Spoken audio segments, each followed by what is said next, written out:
We've been discussing components of research writing, including introductions, literature reviews, method sections, results or findings, discussions, and conclusions.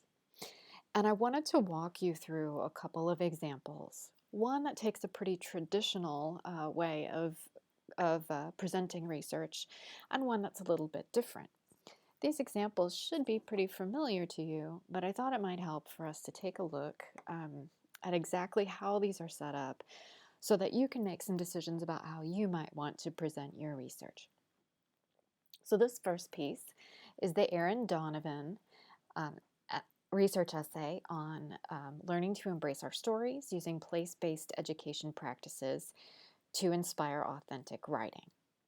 Both of the articles that we'll look at today are about place-based writing, but one thing that you'll notice is that they'll take two different positions. This one, for example, is published in Middle School Journal, which is an education publication, and it's in APA format because that's the standard convention for education writing. So if we look at Donovan's article, the first thing that she has is an abstract, which is often a convention of a research essay. You don't have to write an abstract if you don't want to, but if you'd like to try, you can. And then after her abstract, she has a definition of this we believe characteristics, which brings us actually right into her introduction. And you can see her introduction is just a couple of paragraphs long with a statement of intention, what this article is meant to do. This article seeks to evaluate the impact of using place in standards-based classrooms. And then it goes into the literature review. So there's not a heading that says literature review, but we can tell that this is the literature review because she starts bringing in different sources. And you'll notice that since this is APA, a lot of these sources are paraphrased or summarized rather than quoted. It's much more standard to have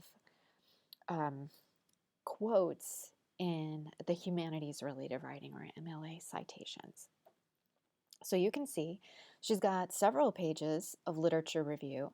It's organized idea by idea, and it brings to light how the sources that she's using speak to these different ideas.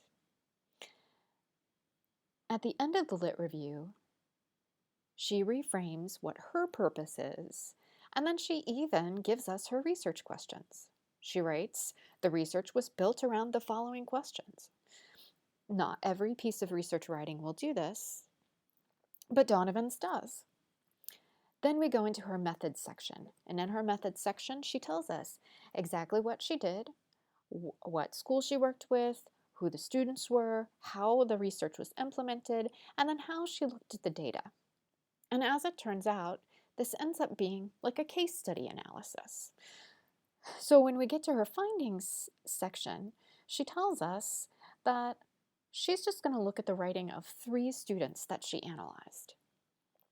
So you'll notice I'm not going into a lot of detail here because you can read this article on your own to see exactly the moves that Donovan takes. But in her findings section, she profiles 3 different student works, 3 different students and their work, where she talks about how the findings, what she noticed in the students' work, speaks back to the ideas that she's laid out in her literature review. And then after she's kind of unpacked all those ideas and findings, and you can see it's quite a lot, she brings us to a conclusion. And in that conclusion, she reorients us as readers to the purpose of her article, what the study did, and then what she found. Following that, she gives us an idea of the implications of her study, and then we have her references page where she cites all the sources that she used in her literature review. So I want you to notice that one of the sources that she uses is Jacobs. And we've already read Jacobs, but we're going to take a look at it next to think about how these conventions might look in a more humanities-based piece of writing. So you should be familiar with this Elliot Jacobs article. It's published in the English Journal. And so one of the conventions of English language arts writing is that it's an MLA rather than APA. This is also kind of a more humanities-based piece, so it doesn't take that strict scientific format. However, I think we can see that Jacobs uses the same components. He's got an introduction, he has a literature review, he has methods cited, he has results and findings, and he has a conclusion, but it's reframed to look a little bit different than the standard scientific writing. So let's take a brief look at Jacobs' piece, which I know you've already read. So if we look at the first page, we can see he introduces us to his students, Daniel and some others, and he tells us exactly what he did. He gave them a writing assignment. So this kind of plays out like a methods. 2 weeks later, this is what I found. And then he brings us into the argument that he's making. So he's using his students' work as original evidence to make his arguments, in addition to the literature review, where he starts to bring in 4 themes of place. So you can see he then organizes his paper based on those themes. And the whole paper is kind of a literature review that also brings in his ideas and evidence from the original research he's done in his students' work. So even here in this section 3, he returns to Daniel's essay to talk more about his findings.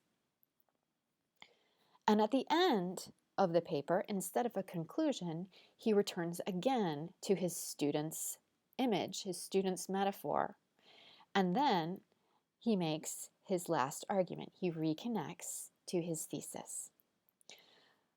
So when you take a look at this piece again, I want you to think about how are you seeing the elements of research writing, those conventional components, playing out in an unconventional organization in this piece.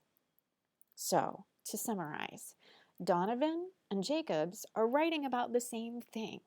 They're using similar strategies, but they're adhering to 2 different sets of purposes and audiences and conveying their ideas. But they still have literature reviews, they both talk about methods, they both talk about findings, and they both have an argument that's threaded throughout the paper, a thesis that they come back to as an answer to the research questions they have.